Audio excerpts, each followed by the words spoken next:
प्यारे बच्चों, मैं सुधा पासवान, प्रवक्ता रसायन विज्ञान, राजकीय जुबली इंटर कॉलेज गोरखपुर से।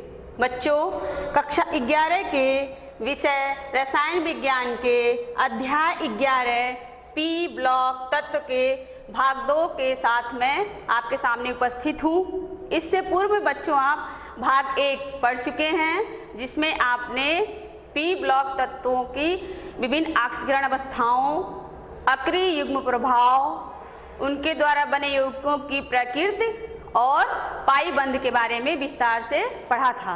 आइए भाग 2 में जाने कि आज की चर्चा के प्रमुख बिंदु कौन कौन से हैं। तो बच्चों, आज जो है हम चर्चा के बिंदु में जो लिए हैं वो इस प्रकार है। समूह 13 के तत्व, जिसे बोरान परिवार भी कहते हैं। क्योंकि जो बोरान है वो प्रथम सदस्य है, तो उसके नाम पे इसको बोरान परिवार भी कहते हैं। बोरान परिवार के तत्वों की उपस्थिति जानेंगे, इनका परसेंटेज क्या है। समूह 13 के तत्वों के परमाणुविक गुण, जैसे इलेक्ट्रॉनिक विन्यास, परमाणु त्रिज्या, आयनन एंथैल्पी, विद्युत ऋणात्मकता और इनके भौतिक गुण धर्म के बारे में विस्तार से चर्चा करेंगे। तो आइए हम आगे बढ़ते हैं और समूह 13 के तत्वों को देखते हैं। बच्चों, इस समूह के जो तत्व हैं वो भिन्नता प्रदर्शित करते हैं। इस समूह में बोरॉन, एल्यूमिनियम, गैलियम, इंडियम और थैलियम हैं। जो बोरॉन होता है वो एक अधातु है और उसी समूह का एल्यूमिनियम धातु है। जबकि बोरान और एल्यूमिनियम के बच्चों अनेक रासायनिक गुणधर्म मिलते हैं और इसके अलावा गैलियम, इंडियम और थैलियम धातु हैं। इस प्रकार ये देखिए, अब इनकी उपस्थिति के बारे में हम एक संक्षिप्त चर्चा कर लें। बोरॉन एक दुर्लभ तत्व है और इसके कुछ प्रमुख यौगिक हैं, वो इस प्रकार हैं। आर्थोबोरिक अम्ल H3BO3, बोरेक्स Na2B4O7 10H2O, इसके बाद करनाइट Na2B4O7 4H2O। बच्चों, हमारे देश में बोरेक्स जो है लद्दाख की पूगा घाटी और राजस्थान के सांभर झील में जो है मिलता है। अब यदि हम अर्थ क्रस्ट की बात करें तो उसमें भारात्मक उपस्थिति वाले कुछ तत्व हैं। आइए इन्हें देखते हैं। बोरॉन, इसकी उपस्थिति या इसका परसेंटेज वो तो बहुत कम है। देखिए 0.0001% है। इसके दो समस्थानिक रूप B10 19% और B11 81% है और एल्यूमिनियम 8.3%, ऑक्सीजन 45.5% और सिलिकॉन 27.7% है। इस प्रकार अगर हम देखें तो भारात्मक उपस्थिति के मामले में एल्यूमिनियम का तीसरा स्थान है। अब हम एल्यूमिनियम के कुछ प्रमुख अयस्क जान लें। बॉक्साइट एल्यूमिनियम का एक प्रमुख अयस्क है। इसके अलावा क्रायोलाइट Na3Al(F6। बच्चों, जो एल्यूमिनियम होता है वो मुख्यतः मध्य प्रदेश, कर्नाटक, उड़ीसा और जम्मू में माइका के रूप में या अभ्रक के रूप में मिलता है और गैलियम, इंडियम और थैलियम ये जो बच्चों प्रकृति में बहुत ही कम मात्रा में मिलते हैं। तो अब तो ये हो गई इनकी उपस्थिति की बातें। अब हम चर्चा को आगे बढ़ाते हैं और समूह 13 के तत्वों के जो परमाणुवीय गुण हैं उस पर बात करेंगे। तो पहला गुण है इलेक्ट्रॉनिक विन्यास। समूह 13 के तत्वों का बाह्य इलेक्ट्रॉनिक विन्यास बच्चों NS2NP1 होता है, अर्थात जो अंतिम इलेक्ट्रॉन है वो p कक्षक में प्रवेश करता है और इसके संयोजी कोश में कुल जितने भी हैं कुल 3 इलेक्ट्रॉन होते हैं सभी तत्वों के। इस समूह के तत्वों के जो इलेक्ट्रॉनिक विन्यास हैं प्रथम 2 समूहों के तत्वों की तुलना में अधिक जटिल हैं। प्रथम 2 समूह कौन हैं? S ब्लॉक के तत्व। इनके इलेक्ट्रॉनिक विन्यास में अंतर के कारण जो इस समूह के तत्व हैं वो कई प्रकार की भिन्नताएं प्रदर्शित करते हैं। ये देखिए, ये जो है समूह के 13 के तत्व हैं बोरॉन, एल्यूमिनियम, गैलियम, इंडियम और थैलियम। बच्चों ये इनके संकेत हैं। देखिए ये परमाणु क्रमांक है बोरॉन का 5, एल्यूमिनियम 13, गैलियम 31, इंडियम 49 और थैलियम 81। अब यदि हम इनका संक्षिप्त इलेक्ट्रॉनिक अभिविन्यास देखें तो सबके बाहरी कोश में 3 इलेक्ट्रॉन मिलेंगे और अंतिम जो इलेक्ट्रॉन है वो p कक्षक में प्रवेश कर रहा है। ये इनके इलेक्ट्रॉनिक विन्यास की बात हुई। अब दूसरा परमाणु गुण है परमाणु त्रिज्या। तो पहले ये जानिए कि परमाणु त्रिज्या क्या होती है। तो किसी परमाणु के नाभिक से उसके सबसे बाहरी कोश की जो दूरी होती है उसे हम कहते हैं परमाणु त्रिज्या। इसको समझिए, ये बच्चों नाभिक है जिसमें प्रोटॉन होता है। ये मानिए ये प्रथम कोश, ये हो गया द्वितीय कोश। अब नाभिक से जो बाहरी कोश की दूरी है यही आपकी कहलाती है परमाणु त्रिज्या।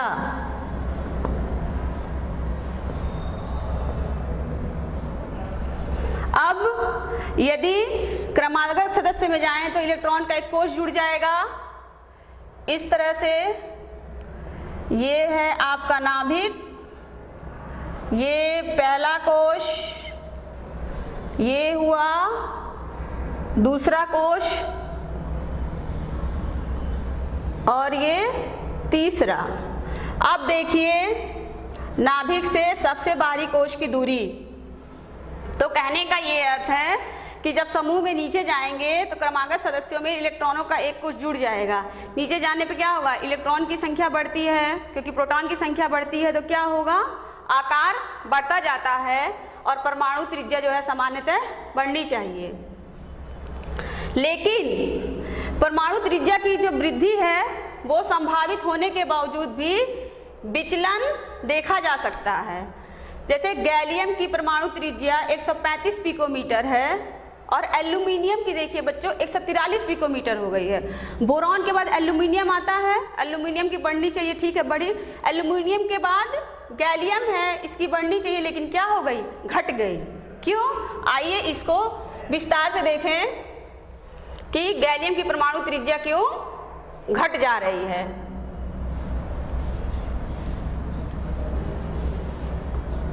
बच्चों जो आंतरिक क्रोड होता है गैलियम का, उसका इलेक्ट्रॉनिक विन्यास देखें तो उसके पास अतिरिक्त 10d इलेक्ट्रॉन आ जाते हैं। इससे क्या होगा?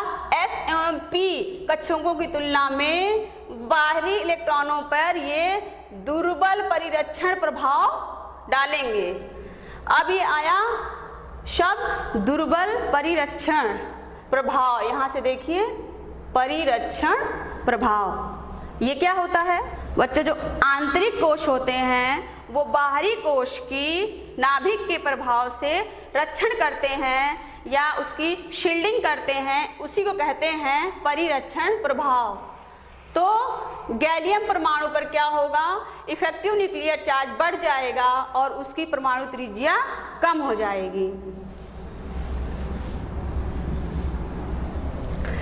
अब अगला ये जो गुण है वो देखिए, आयनन एंथैल्पी।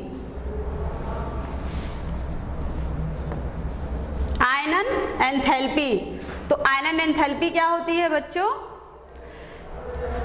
किसी विलगित गैसीय परमाणु के, आइसोलेटेड गैसियस एटम के सबसे बाहरी कोश के इलेक्ट्रॉन को या संयोजी इलेक्ट्रॉन में से एक इलेक्ट्रॉन को निकालने के लिए कम से कम जितनी ऊर्जा की आवश्यकता होती है वह कहलाती है आयनन एंथैल्पी।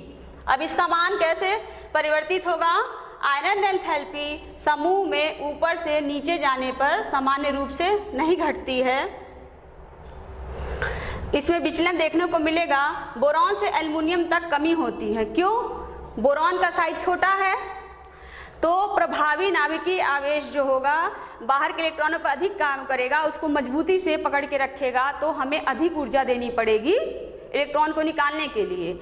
लेकिन जब हम नीचे की तरफ जाएंगे तो आकार बढ़ेगा और जो प्रभावी आवेश है नाभिकीय वो जो है बाहरी इलेक्ट्रॉन पर कम प्रभाव डाल पाएगा, तो हम इलेक्ट्रॉन को आसानी से निकाल पाएंगे। यानी आयनन एंथैल्पी घटनी चाहिए। अब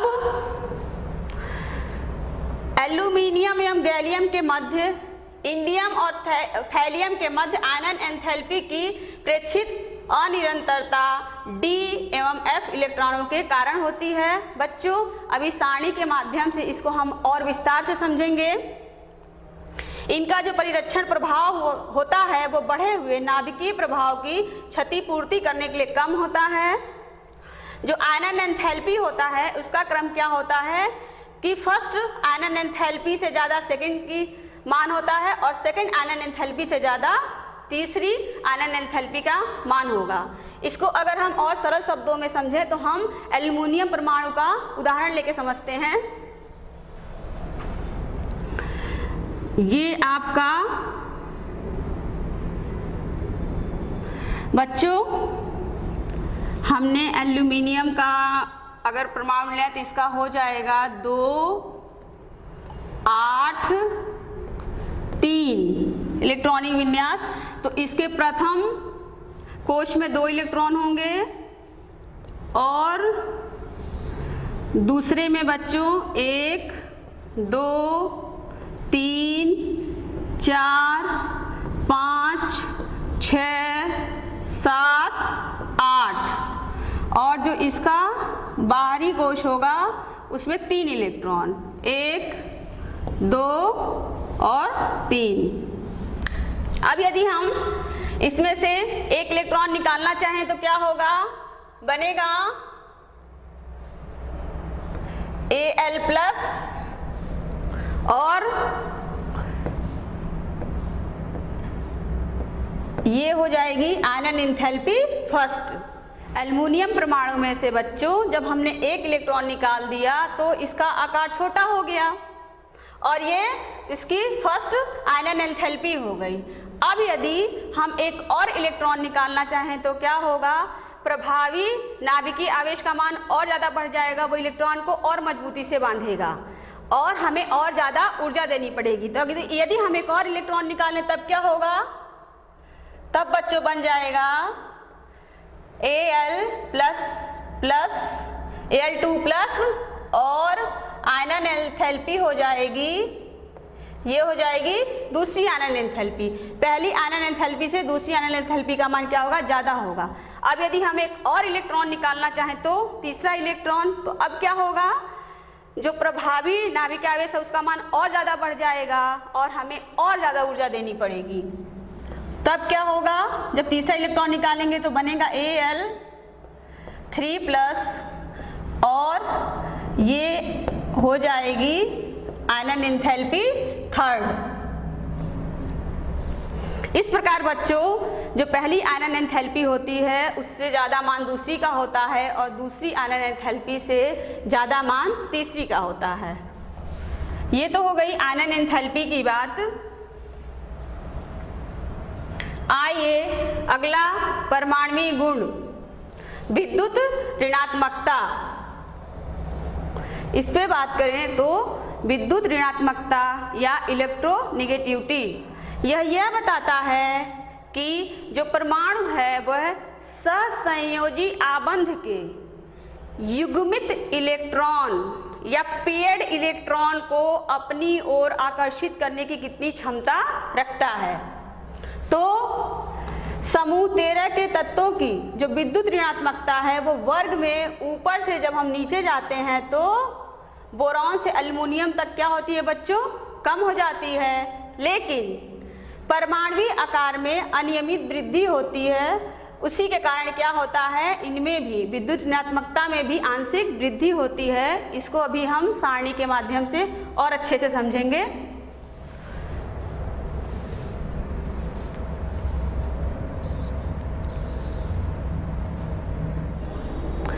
बच्चों समूह 13 के तत्वों के परमाणविक एवं भौतिक गुण की ये सारणी है। इस सारणी में बहुत सारे इसके परमाणविक और भौतिक गुण दिए गए हैं। यदि हम इसको अच्छे से समझ लें तो हम समूह 13 के तत्वों के बहुत सारे गुणधर्म को समझने में सक्षम हो जाएंगे। तो आइए शुरुआत करते हैं। देखिए जो 13 के तत्व हैं कौन हैं, बोरॉन, एल्यूमिनियम, गैलियम, इंडियम और थैलियम। जब हम ऊपर से नीचे की ओर जाते हैं, ये बच्चों इनके परमाणु क्रमांक हैं, आप जानते हैं बोरॉन 5, एल्यूमिनियम 13, गैलियम 31, इंडियम 49 और थैलियम 81। और इनका जो परमाणु द्रव्यमान है वह ऊपर से नीचे जाने पर बढ़ रहा है क्योंकि परमाणु क्रमांक बढ़ता है। इनका इलेक्ट्रॉनिक विन्यास देखिए तो सभी के जो बाहरी कोश हैं उसमें बच्चों 3 संयोजी इलेक्ट्रॉन मौजूद हैं और p कक्षक में अंतिम इलेक्ट्रॉन प्रवेश कर रहा है। तो इनका जो जनरल इलेक्ट्रॉनिक कॉन्फ़िगरेशन है वो ns2np1 है। अब करते हैं बात परमाणु त्रिज्या की, पिकोमीटर में दी हुई है। देखिए बोरॉन का 85 है, ठीक, नीचे जाने पर बढ़नी चाहिए, बढ़ रही है, 85 से हो गया एल्यूमिनियम का 143। फिर ये देखिए गैलियम, ये क्या हुआ, गैलियम की घट गई, यहाँ पे क्या हुआ, गैलियम की घट गई, फिर बढ़नी चाहिए। उसके बाद ये थैलियम की है 170, जितनी बढ़नी चाहिए थी उतनी नहीं बढ़ी है। अब देखिए गैलियम के पास 3d10 इलेक्ट्रॉन मौजूद हैं। ये पुअर शील्डिंग इफेक्ट या दुर्बल परिरक्षण प्रभाव डालेंगे और प्रभावी नाभिकीय आवेश का मान बढ़ जाएगा और इलेक्ट्रॉन को मजबूती से बांधे रहेंगे और क्या होगा, परमाणु त्रिज्या का जो मान है वो कम हो गया है। इसी तरह थैलियम में जितना बढ़ना चाहिए था उतना नहीं बढ़ा है क्योंकि इसके पास 4f14 और 5d10 इलेक्ट्रॉन मौजूद हैं और ये भी दुर्बल परिरक्षण प्रभाव डालेंगे जिसके कारण परमाणु त्रिज्या जितनी बढ़नी चाहिए थी उतनी नहीं बढ़ी। अब देखिए आयनीय त्रिज्या +3 आयन की बात हो रही है। बोरॉन की 27, जाहिर सी बात है जब आप एटम में से 3 इलेक्ट्रॉन निकाल देंगे तो क्या हो जाएगी, आयनीय त्रिज्या छोटी हो जाएगी। तो 85 से घट के 27 हो गई है, एल्यूमिनियम की 143 से घट के 53.5 हो गई है, गैलियम की 135 से घट के 62 हो गई है और इंडियम की 167 से कम होकर 80 और थैलियम की 170 से कम होकर 88.5 हो गई है। अब है आयनीय त्रिज्या +1 आयन की बात करें तो ये देखिए गैलियम, इंडियम और थैलियम ये गुरुतर तत्व हैं, हैवियर एलिमेंट्स हैं और ये अक्रिय युग्म प्रभाव दिखाते हैं। अब देखिए इनकी जो रेडियस है 135 से 120 हो गई है, ठीक, 167 से 140 और 170 से 150। समूह में ऊपर से नीचे जाने पर इनका मान बढ़ रहा है और चूंकि एक ही इलेक्ट्रॉन निकला है तो जो है इनका मान, जो इनकी आयनिक त्रिज्या है उससे ज़्यादा रहेगा और परमाणु त्रिज्या से कम रहेगा। अब बात करते हैं आयनन एंथैल्पी की। देखिए आयनन एंथैल्पी जो है, यदि बोरॉन को देखें तो प्रथम आयनन एंथैल्पी से ज़्यादा दूसरी आयनन एंथैल्पी है और दूसरी आयनन एंथैल्पी से ज़्यादा तीसरी आयनन एंथैल्पी का मान है। और इसी प्रकार सब में आयनन एंथैल्पी का मान जो है प्रथम से ज़्यादा द्वितीय, द्वितीय से ज़्यादा तृतीय का है। अब यदि हम समूह में ऊपर से नीचे की तरफ आएँ तो देखें बोरॉन का आकार छोटा है, इसकी जो आयनन एंथैल्पी है सबसे ज़्यादा है, फिर उससे कम एल्यूमिनियम की है। ये देखिए बढ़ गई, बढ़ी क्यों? क्योंकि इसकी परमाणु त्रिज्या क्या है, कम हुई है। तो अब इलेक्ट्रॉन निकालने के लिए आपको ज़्यादा ऊर्जा देना पड़ेगा, इसलिए यहाँ पे बढ़ गई है, ये फिर कम हुई है और ये फिर बढ़ गई है, क्योंकि यहाँ पर भी परिरक्षण प्रभाव दिख रहा है। इसी प्रकार विद्युत ऋणात्मकता बोरॉन की 2.0, एल्यूमिनियम की कम हो गई 1.5, आकार बढ़ रहा है। फिर गैलियम, इंडियम और थैलियम, इन तीनों में 1.6, 1.7 और 1.8 बढ़ी है। क्यों? क्योंकि यहाँ पे पुअर शील्डिंग इफेक्ट की वजह से शेयर्ड पेयर्ड इलेक्ट्रॉन को खींचने की क्षमता बढ़ जाती है। अब देखिए घनत्व बोरॉन का 2.35, ऊपर से नीचे जाने पर घनत्व बढ़ रहा है। इसके बाद गलनांक, बोरॉन का बच्चों क्रिस्टलीय स्ट्रक्चर होता है या इसकी संरचना जो होती है क्रिस्टलीय होती है, इसीलिए इसका गलनांक बहुत ज़्यादा होता है। फिर एल्यूमिनियम का कम हुआ है, गैलियम का बहुत कम है, फिर इंडियम का थोड़ा बढ़ा है और फिर थैलियम का भी थोड़ा बढ़ गया है।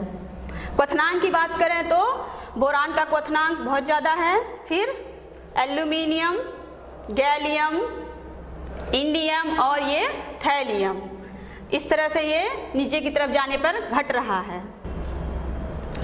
ये देखिए बच्चों, यहाँ पे इलेक्ट्रोड पोटेंशियल आ गया है। यहाँ पे धन 3 ऑक्सीकरण अवस्था से शून्य ऑक्सीकरण अवस्था में कन्वर्जन हो रहा है और एल्यूमिनियम, गैलियम और इंडियम के जो इलेक्ट्रोड पोटेंशियल का मान है वो ऋणात्मक है।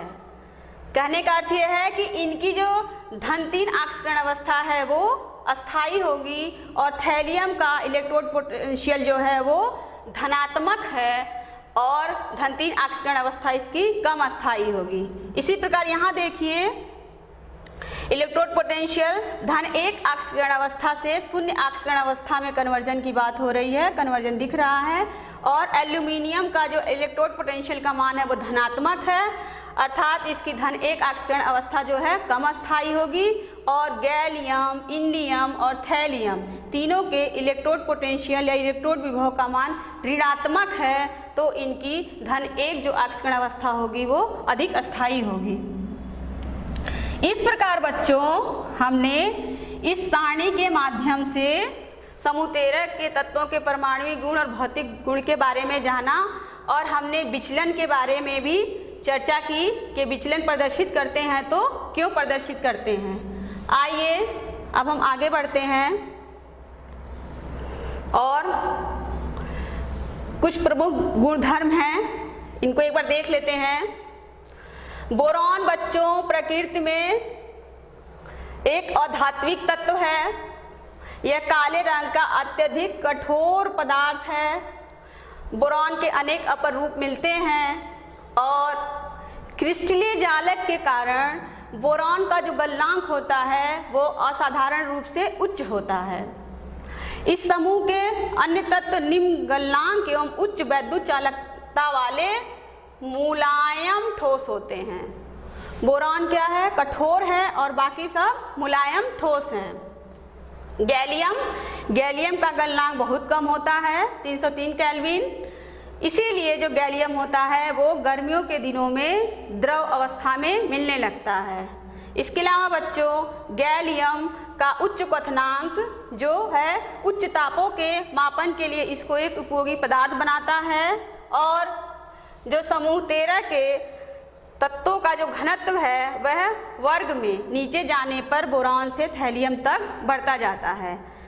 इस प्रकार आज के भाग 2 में हमने बच्चों समूह 13 के तत्वों की उपस्थिति और उनके जो परमाणु गुण हैं, इलेक्ट्रॉनिक विन्यास, परमाणु त्रिज्या, आयनन एंथैल्पी, विद्युत ऋणात्मकता और उनके भौतिक गुण के बारे में चर्चा की। अब यह आपका गृह कार्य है, इसका आप लोग स्क्रीनशॉट ले लीजिए। इन प्रश्नों को हल करने की कोशिश कीजिएगा। यदि समझ में नहीं आता है तो वीडियो को एक बार दोबारा देखिएगा। देखिए, ये जो प्रश्न हैं ये महत्वपूर्ण हैं और परीक्षाओं में पूछे जाते हैं। प्रश्न 1 है, समूह 13 के तत्वों का बाह्य इलेक्ट्रॉनिक विन्यास लिखिए। प्रश्न 2 है बच्चों, एल्यूमीनियम की तुलना में गैलियम की कम परमाणुवीय त्रिज्या को आप कैसे समझाएंगे। प्रश्न 3 है बच्चों, आयनन एंथैल्पी का जो क्रम होता है वह जो प्रथम आयनन एंथैल्पी है उससे ज़्यादा दूसरी आयनन एंथैल्पी, और जो तीसरी आयनन एंथैल्पी है वो इन दोनों से ज़्यादा क्यों होती है। और समूह 13 के तत्वों की जो विद्युत ऋणात्मकता होती है वो वर्ग में ऊपर से नीचे जाने पर बोरॉन से एल्युमिनियम तक घटती है, उसके बाद आंशिक वृद्धि होती है। ऐसा क्यों होता है, इसके बारे में सोचिएगा और प्रश्न को हल करिएगा। इसके बाद बच्चों हम लोग पी ब्लॉक तत्व के जो तीसरा भाग है या भाग 3 है उसमें हम समूह 13 के तत्वों के रासायनिक गुण धर्म के बारे में विस्तार से चर्चा करेंगे। धन्यवाद।